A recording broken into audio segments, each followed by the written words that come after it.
ಇಲ್ಲಿ ನಾನು 1 ಕಪ್ನಷ್ಟು ರೈಸನ್ನು ನೆನೆ ಹಾಕಿಟ್ಟಿದ್ದೀನಿ. 1 ಅವರ್ ಇದನ್ನು ನೆನೆಸಿದ್ರೆ ಸಾಕು. ಎಷ್ಟು ನಾವು ಅಕ್ಕಿ ತೊಗೊಂಡಿರ್ತೀವಿ ಅಷ್ಟೇ ಪ್ರಮಾಣದಷ್ಟು ನಾವು ರೈಸನ್ನು ಕೂಡ ತೊಗೊಳ್ಬೇಕಾಗುತ್ತೆ. ಇವಾಗ ಇವೆರಡನ್ನು ಒಂದು ಮಿಕ್ಸಿ ಜಾರ್ಗೆ ಹಾಕ್ಕೊಂಡು ಒಂದು ಸ್ವಲ್ಪನೇ ನೀರು ಹಾಗೂ ಒಂದು ಸ್ವಲ್ಪ ಸಾಲ್ಟನ್ನು ಸೇರಿಸ್ಕೊಂಡು ಇದನ್ನು ನೀಟಾಗಿ ದೋಸೆ ಹಿಟ್ಟಿನ ಅದಕ್ಕೆ ಇದನ್ನು ಗ್ರೈಂಡ್ ಮಾಡ್ಕೊಂಡು ತೊಗೊಳ್ಳಿ. ಇವಾಗ ಇದಕ್ಕೆ 1-2 ಟೇಬಲ್ ಸ್ಪೂನಷ್ಟು ನಾನಿಲ್ಲಿ ಮೊಸರನ್ನು ಸೇರಿಸ್ಕೊಳ್ತಾ ಇದ್ದೀನಿ. ಇದು ಇನ್ಸ್ಟೆಂಟಾಗಿ ಮಾಡೋದ್ರಿಂದ ಸ್ವಲ್ಪ ಫ್ಲಫಿಯಾಗಿ ಚೆನ್ನಾಗಿ ಬರಲಿ ಅಂತೇಳಿ. ಸೊ ಇವಾಗ ನೋಡ್ತಾ ಇದ್ರೆ ಈ ರೀತಿಯಾಗಿ ಸ್ಮೂತ್ ಬ್ಯಾಟರ್ ಆಗೋವರೆಗೂ ಇದನ್ನು ಗ್ರೈಂಡ್ ಮಾಡ್ಕೊಂಡು ತೊಗೊಳ್ಬೇಕು.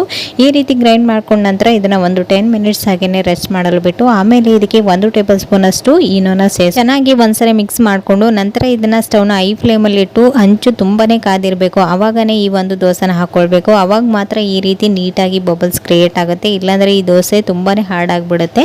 ಸೊ ಇವಾಗ ನೋಡ್ತಾ ಇರ್ಬೋದು ಎಷ್ಟು ನೀಟಾಗಿ ಕಲರ್ಫುಲ್ ಆಗಿ ಬಂದಿದೆ ಅಂತ. ಟೇಸ್ಟ್ ವೈಸ್ ಕೂಡ ಅಷ್ಟೇ ತುಂಬಾನೇ ಚೆನ್ನಾಗಿ ಬಂದಿತ್ತು. ಇದರ ಒಂದು ಫುಲ್ ವಿಡಿಯೋನ ನಾನು already Kavitha's Kannada recipe channel ಅಲ್ಲಿ ಹಾಕಿದ್ದೆ. ನಿಮ್ಗೆ ಯಾರಿಗಾದ್ರೂ ಇಂಟ್ರೆಸ್ಟ್ ಇದ್ರೆ ಹೋಗಿ ಚೆಕ್ ಮಾಡಿ.